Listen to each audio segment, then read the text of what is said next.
ನಮಸ್ಕಾರ. ರಿವ್ಯೂ ಚಾನಲ್ಗೆ ಸ್ವಾಗತ. ನಾನು ಸೌಖ್ಯ ಗಾಂವ್ಕರ್. ಇದು ಕರ್ನಾಟಕ ಬಿಜೆಪಿಗೆ ಸಂಬಂಧಪಟ್ಟಂಥ ಬಿಗ್ ನ್ಯೂಸ್. ಕರ್ನಾಟಕ ಬಿಜೆಪಿಯ ನಾಯಕತ್ವ ಸಾರಥ್ಯದ ವಿಚಾರದಲ್ಲಿ ಬದಲಾವಣೆಗಳಾಗತ್ವ?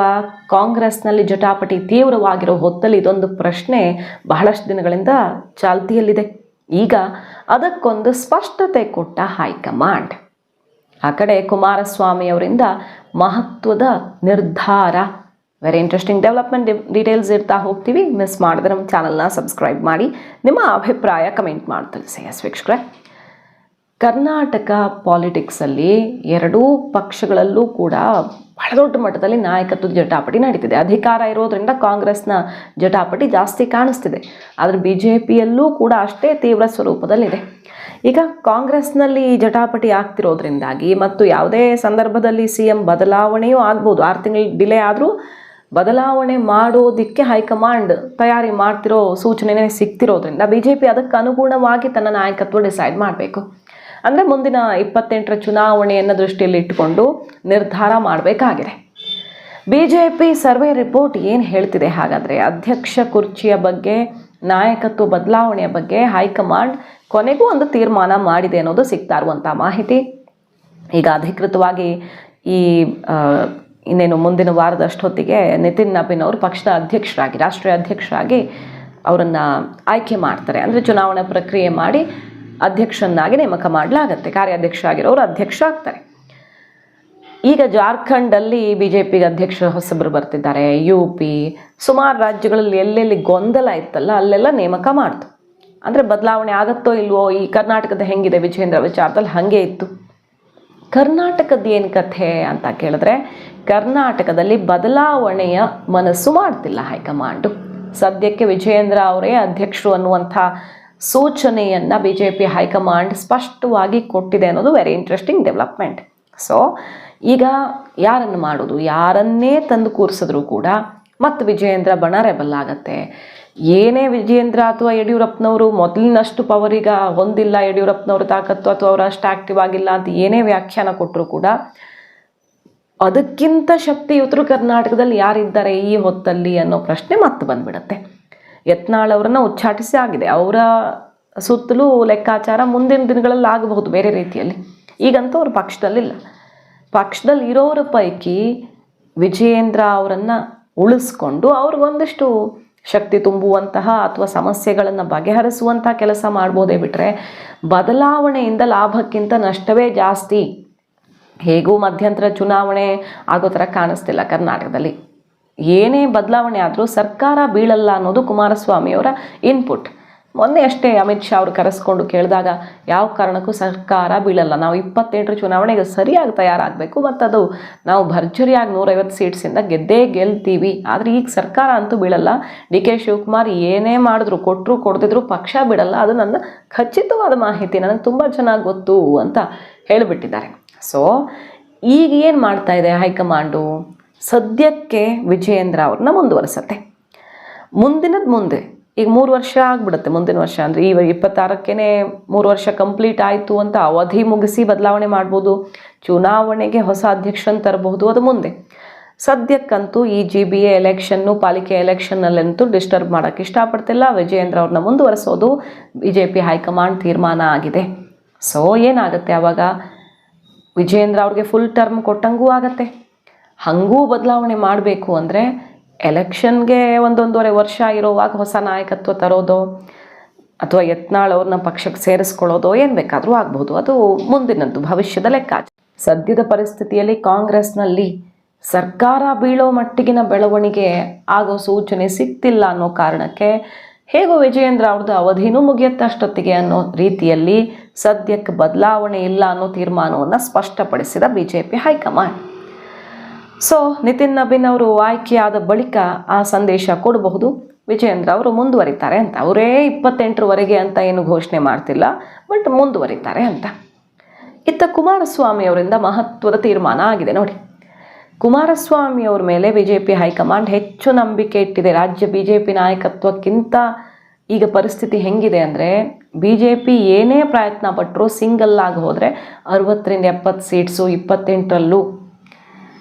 ಆದರೆ ಜಂಟಿಯಾಗಿ JDSನ ಜೊತೆಗೆ ಹೋದರೆ ಆರಾಮಾಗಿ ಮೈತ್ರಿಗೆ ಬಲ ಸಿಗುತ್ತೆ ಮತ್ತು ಮ್ಯಾಜಿಕ್ ನಂಬರ್ ಕ್ರಾಸ್ ಆಗಿ ಅದಕ್ಕಿಂತಲೂ ಜಾಸ್ತಿ ಬಿಹಾರದ ಮಾಡೆಲಲ್ಲಿ ಕರ್ನಾಟಕದಲ್ಲೂ ಸಾಧನೆ ಆಗುತ್ತೆ ಅನ್ನೋದೇ ಸರ್ವೆ ರಿಪೋರ್ಟ್ ಹೇಳ್ತಿರೋದು. ಸೊ ಕುಮಾರಸ್ವಾಮಿ ಅವರನ್ನು ಯಾವ ಕಾರಣಕ್ಕೂ ಡಿಸ್ಟರ್ಬ್ ಆಗಕ್ಕೆ ಬಿಡ್ತಿಲ್ಲ. ಮೊನ್ನೆ ಏಕಾಏಕಿ ದೇವೇಗೌಡರು ಸಿಡ್ದೆದ್ದು ಲೋಕಲ್ ಮೈತ್ರಿ ಇಲ್ಲ ಅಂತ ಹೇಳಿಬಿಟ್ರು. ಕುಮಾರಸ್ವಾಮಿ ಅವರು ಹೇಳಲಿಲ್ಲ, ದೇವೇಗೌಡರ ಹತ್ರ ಹೇಳಿಸ್ಲಾಯಿತು. ಯಾಕೆ? ವಿಜಯೇಂದ್ರ ಅವರ ಘೋಷಣೆ, ಸ್ವಂತ ಬಲದ ಮೇಲೆ ಗೆಲುವು ಮತ್ತೊಂದು ಅಂತ BJP ಅಲ್ಲಲ್ಲಿ ಲೋಕಲ್ ಲೀಡರ್ಸ್ ಮಾಡ್ಕೊಳ್ತಿರೋ ಸಮಸ್ಯೆ, ಹೈಕಮಾಂಡ್ ಲೀಡರ್ಸ್ ಅಲ್ಲ, ಅಂದರೆ ರಾಜ್ಯದ ನಾಯಕರು. ಆ ಥರ ಆದರೆ ನಮ್ಮ ಆಪ್ಷನ್ ಏನು ಅಂತ ಸೆಡ್ ಹೊಡೆದಿದ್ದಾಯಿತು. BJP ಹೈಕಮಾಂಡ್ ಕೂಡ ಇಲ್ಲಿನ ನಾಯಕತ್ವಕ್ಕೆ ಕ್ಲಿಯರ್ ಕಟ್ ಮೆಸೇಜ್ ಕೊಟ್ಟಿದೆ, ಕುಮಾರಸ್ವಾಮಿ ಅವರು ನಮಗೂ ವೆರಿ ವೆರಿ ಇಂಪಾರ್ಟೆಂಟ್ ಅಂತ. ಅದಾದಮೇಲೆ ಕುಮಾರಸ್ವಾಮಿ ಅವರು ಟ್ರೇಲರ್ ಬಿಟ್ಟಿದ್ದು, ಟಾಕ್ಸಿಕ್ ರೀತಿಯಲ್ಲೆಲ್ಲ ಸದ್ದು ಮಾಡಿದ್ದು, ಡ್ಯಾಡಿ ಈಸ್ ಹೋಮ್ ಅಂತ ಡೈಲಾಗ್ ಹೊಡೆದಿದ್ದು. ಯಾಕದು? ಆ ರೀತಿಯದ್ದೊಂದು ಸೂಚನೆ. ಆಮೇಲೆ ಅವ್ರು ನೇರವಾಗೇ ಹೇಳಿದ್ರು, ಹೌದು ನಾನು ರಾಜಕಾರಣಕ್ಕೆ ಬರ್ತಿದ್ದೀನಿ, ಯಾವಾಗ ಅಂತ ಡೇಟ್ ಅನೌನ್ಸ್ ಮಾಡ್ತೀನಿ ಅಂತ. ಸೊ ರಾಜಕಾರಣಕ್ಕೆ ಕುಮಾರಸ್ವಾಮಿ ಅವರು ಎಂಟ್ರಿ ಕೊಡ್ತಾರೆ ಅಂದರೆ ಅವ್ರ ನಾಯಕತ್ವವನ್ನೇ ನೆಚ್ಕೊಂಡಿದೆ BJP ಹೈಕಮಾಂಡ್, ಮತ್ತು ಅವರೇ CM ಕ್ಯಾಂಡಿಡೇಟ್ ಅನ್ನೋದು ಅಲ್ಲಿ ಕ್ಲಿಯರ್ ಕಟ್ಟಾಗಿ ಗೊತ್ತಾಗ್ತಾ ಇದೆ. BJPಯಲ್ಲಿ ಯಾರೂ CM ಫೇಸ್ ಅನ್ನೋ ರೀತಿಯಲ್ಲಿ ಪ್ರೊಜೆಕ್ಟ್ ಮಾಡ್ತಿಲ್ಲ, ಕುಮಾರಸ್ವಾಮಿ ಅವ್ರನ್ನೇ ಪ್ರೊಜೆಕ್ಟ್ ಮಾಡ್ತಿರೋದು ಅನ್ನೋದು ಕ್ಲಿಯರ್ ಕಟ್ಟಾಗಿ ಗೊತ್ತಾಗ್ತಿದೆ. ಈಗ ಲೋಕಲ್ ಬಾಡಿ ಎಲೆಕ್ಷನ್ ಬಗ್ಗೆ BMC ಭರ್ಜರಿ ಗೆಲುವಿನ ಬೆನ್ನಲ್ಲೇ BJPಗೆ ಬಾಂಬೆ ಮಿಠಾಯಿ ಸಿಕ್ಕಿದೆ. ಈಗ ಬಾಂಬೆಯಲ್ಲಿ ಅಂದರೆ BMCಯಲ್ಲಿ ಯಾವ ರೀತಿ ದಶಕಗಳ ಬಳಿಕ ಭರ್ಜರಿಯ ಗೆಲುವನ್ನು ದಾಖಲಿಸ್ತು BJP, ಅದಾದ ಮೇಲೆ ಅದೇ ಮಾಡೆಲ್ ಇಲ್ಲೂ ವರ್ಕೌಟ್ ಆಗುತ್ತೆ. 5 ಮಹಾನಗರ ಪಾಲಿಕೆಗಳ ಚುನಾವಣೆ ಖಂಡಿತವಾಗಿಯೂ BJP ಜಯಿಸತ್ತೆ. GBA ಗೆದ್ದು ಬೇಗಲಿದೆ, ಮೈತ್ರಿ ಅಂತ ಹೇಳೋಕ್ಕೆ ಶುರು ಮಾಡಿದ್ದಾರೆ. ನೋಡಿ, ಬೊಮ್ಮಾಯಿ ಅವರ ಸ್ಟೇಟ್ಮೆಂಟು, R ಅಶೋಕ್ ಅವರ ಸ್ಟೇಟ್ಮೆಂಟು, ಎಲ್ಲರೂ ಮೈತ್ರಿ ಜಪ ಮಾಡ್ತಿದ್ದಾರೆ. ವಿಜಯೇಂದ್ರ ಅವರು ಅವತ್ತು ಸುಮ್ಮನೆ ಚೆಕ್ ಮಾಡಿ ನೋಡೋಣ ಸ್ವಂತ ಬಲದ ಸ್ಟೇಟ್ಮೆಂಟ್ ಕೊಟ್ಟುಬಿಟ್ರು, ಬಟ್ ಅದು ಉಲ್ಟಾ ಹೊಡಿತು. BJP ನಾಯಕರೆಲ್ಲ ಈಗ ಮೈತ್ರಿಯ ಮಂತ್ರವನ್ನು ಪಠಿಸ್ತಿದ್ದಾರೆ. ಅದೇ ಫೈನಲ್ ಅನ್ನೋದನ್ನು ಕೂಡ ಹೇಳಿದೆ ಹೈಕಮಾಂಡ್. ಕುಮಾರಸ್ವಾಮಿ ಅವರು ಈಗ ಅದನ್ನು ಕ್ಲಿಯರ್ ಮಾಡಿದ್ದಾರೆ, ಮೈತ್ರಿಯಲ್ಲೇ ಹೋಗ್ತೀವಿ ಅಂತ. ನಾವು ಓಪನ್ ಆಗಿದ್ದೀವಿ, ಮೈತ್ರಿಗೆ ಸಮಸ್ಯೆ ಆಗುವಂಥದ್ದನ್ನು ಏನೂ ಮಾಡಲ್ಲ, ಮತ್ತು ಹಾದಿ ಬೀದಿಯಲ್ಲೆಲ್ಲ ಮೈತ್ರಿ ಬಗ್ಗೆ ಮಾತಾಡೋದಕ್ಕೆ ಹೋಗಲೇಬೇಡಿ ಅಂತ ಎಚ್ಚರಿಕೆಯನ್ನು ಕೊಟ್ಟು ಬಿಟ್ಟಿದ್ದಾರೆ. ಸೊ ಮೈತ್ರಿಯಲ್ಲಿಯೇ ಲೋಕಲ್ ಬಾಡಿ ಚುನಾವಣೆಯನ್ನು ತಾಲೂಕ್ ಪಂಚಾಯತ್, ಜಿಲ್ಲಾ ಪಂಚಾಯತ್ ವಿಚಾರದಲ್ಲಿ ಬಹುಶಃ ಸ್ವಲ್ಪ ಲೋಕಲ್ ಲೀಡರ್ಸ್ಗೆ ಬಿಡಬಹುದು, ಆಯಾ ಪ್ರದೇಶದ ನೋಡ್ಕೊಂಡು ಡಿಸೈಡ್ ಮಾಡ್ಬೋದು. ಬಟ್ GBA ಮಹಾನಗರ ಪಾಲಿಕೆ ಚುನಾವಣೆ ಅಂತೂ ಮೈತ್ರಿಯಲ್ಲಿ ಹೋಗೋದು ಬಹುತೇಕ ಅಂತಿಮ ಆಗಿದೆ ಕುಮಾರಸ್ವಾಮಿ ಅವ್ರ ಕಡೆಯಿಂದ ಕೂಡ. ಹಾಗಾಗಿ ಹೈಕಮಾಂಡ್ ಸಂಪೂರ್ಣವಾಗಿ ಕುಮಾರಸ್ವಾಮಿ ಅವ್ರ ಕೈಯನ್ನು ಬಲಪಡಿಸ್ತಾ ಇದೆ. ಕ್ಷೇತ್ರಗಳನ್ನು ಕೊಡೋ ವಿಚಾರದಲ್ಲೂ ಕೂಡ ಬಹಳ ಧಾರಾಳವಾಗಿ JDSಗೆ ಸೂಚನೆ ಅಮಿತ್ ಶಾ ಅವ್ರ ಕಡೆಯಿಂದನೇ ಬಂದಿರೋದು. ಸಂಪೂರ್ಣ ತಯಾರಿ ಮಾಡ್ಕೊಳ್ಳಿ, ಅಭ್ಯರ್ಥಿ ತನಕ 2 ವರ್ಷ ಮುಂಚೆನೇ ರೆಡಿ ಆಗಲಿ, 80ರಿಂದ 90 ನಿಮ್ಮ ಜವಾಬ್ದಾರಿ ಅಂತ. ಹಾಗಾಗಿ ಕುಮಾರಸ್ವಾಮಿ ಅವರು ಮತ್ತಷ್ಟು ಬಲಿಷ್ಠರಾಗಿ ಈಗ ರಾಜಕಾರಣಕ್ಕೆ ಎಂಟ್ರಿ ಕೊಡ್ತಾ ಇದ್ದಾರೆ. ಕೇಂದ್ರದಲ್ಲಿ ನಾನು ಮಂತ್ರಿಯಾಗಿ ಜವಾಬ್ದಾರಿ ನಿಭಾಯಿಸೋದ್ರ ಜೊತೆಗೆ ರಾಜ್ಯದಲ್ಲಿ ನಾನು ಮುಂದುವರಿತೀನಿ, ರಾಜಕಾರಣಕ್ಕೆ ಎಂಟ್ರಿ ಕೊಡ್ತೀನಿ ಅಂತ ಘೋಷಣೆ ಮಾಡಿದ್ದಾರೆ. JDS ಚಿಹ್ನೆ ಬದಲಾವಣೆ, ಇಂಥದ್ದೊಂದಿಷ್ಟು ವಿಚಾರಗಳಿವೆ. JDS BJPಯಲ್ಲಿ ವಿಲೀನ ಆಗಬಹುದು ಭವಿಷ್ಯದಲ್ಲಿ ಅನ್ನೋ ಮಾತುಕತೆ ಇದ್ದರೂ ಕೂಡ ಸದ್ಯಕ್ಕಂತೂ ಅದಲ್ಲ. ಈ ಚುನಾವಣೆ 28 ಚುನಾವಣೆ ತನಕ ಅಂತೂ ಅಂಥ ಪ್ಲಾನ್ಸ್ ಕಾಣ್ತಿಲ್ಲ. ಬಟ್ ಭವಿಷ್ಯದಲ್ಲಿ ನಿಧಾನಕ್ಕೆ ಅಂಥ ಆಲೋಚನೆಗಳು ನಡೀತಿರೋದು ಕೂಡ ಹೌದು, ಮಾತುಕತೆ ಇನ್ನು ಆರಂಭಿಕ ಹಂತದಲ್ಲಿರೋದು ಕೂಡ ಹೌದು. ಸೊ ರಾಜ್ಯ BJPಯಲ್ಲಿ ವಿಜಯೇಂದ್ರಗೆ ಸದ್ಯಕ್ಕೆ ತಾತ್ಕಾಲಿಕ ರಿಲೀಫ್ ಸಿಕ್ಕಿದೆ. ಅವರನ್ನು 3 ವರ್ಷ ಕಂಪ್ಲೀಟ್ ಮಾಡಿ ಮತ್ತದಕ್ಕೆ ಚಕಾರ ಎತ್ತೋಕ್ಕೂ ಆಗಲ್ಲ, ಮಧ್ಯೆ ಕೆಳಗಿಳಿಸಿದ್ರು ಅನ್ನೋ ರೀತಿ ಸಂದೇಶನೂ ಹೋಗಲ್ಲ, ಅವಧಿ ಮುಗಿಸಿ ಬದಲಾಯಿಸಿದ್ರು ಅನ್ನೋ ರೀತಿಯಲ್ಲಿ BJP ಕೂಡ ಜಾಣ ನಡೆಯನ್ನು ತೋರ್ತಾ ಇದ್ದಂಗೆ ಅವಧಿ ಮುಗಿತು, ಬದಲಾಯಿಸಿದ್ರು, ಮಧ್ಯದಲ್ಲೇನೂ ಅವ್ರಿಗೆ ತೊಂದರೆ ಮಾಡಿಲ್ಲ ಅನ್ನುವಂಥ ಕ್ಲಿಯರ್ ಕಟ್ ಸಂದೇಶವನ್ನು ಕೊಡೋದಕ್ಕೆ ಮುಂದಾಗ್ತಿದೆ.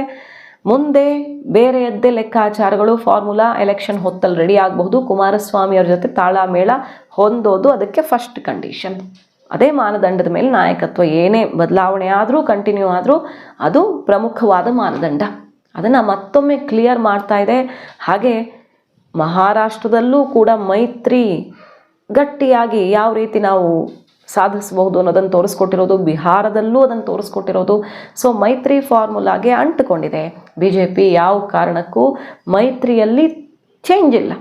ಅದು ನಾವೇ ಸ್ಟ್ರಾಂಗ್ ಆಗಿರೋ ರಾಜ್ಯದಲ್ಲಾದರೂ ಸರಿ, ಬಿಹಾರದಲ್ಲಿ ನಿತೀಶ್ ಅವ್ರನ್ನೇ CM ಮಾಡಿದ್ರು, ನಾವೇ ಹೆಚ್ಚು ಸ್ಥಾನ ಗೆದ್ದರೂ ಸರಿ, ನಾವು ಬಿಟ್ಕೊಡಲ್ಲ ಮೈತ್ರಿನ. ಯಾವುದೇ ಪರಿಸ್ಥಿತಿ ಇರಲಿ ಮೈತ್ರಿಯೇ ಆಧಾರ ಕೆಲವು ರಾಜ್ಯಗಳಲ್ಲಿ ಅನ್ನೋದು ಹೈಕಮಾಂಡ್ನ ನಿರ್ಧಾರವಾಗಿದೆ. ಅದನ್ನು ಮೀರಿ ಕರ್ನಾಟಕ BJP ಗೆರೆ ದಾಟೋದಕ್ಕೆ ಸಾಧ್ಯವೇ ಇಲ್ಲ. ಮಾಹಿತಿ ಇಷ್ಟ ಆಗಿದ್ರೆ ಮಿಸ್ ಮಾಡದೆ ನಮ್ಮ ಚಾನಲ್ನ ಸಬ್ಸ್ಕ್ರೈಬ್ ಮಾಡಿ, ನಿಮ್ಮ ಅಭಿಪ್ರಾಯ ಕಮೆಂಟ್ ಮಾಡಿ ತಿಳಿಸಿ. Thank you.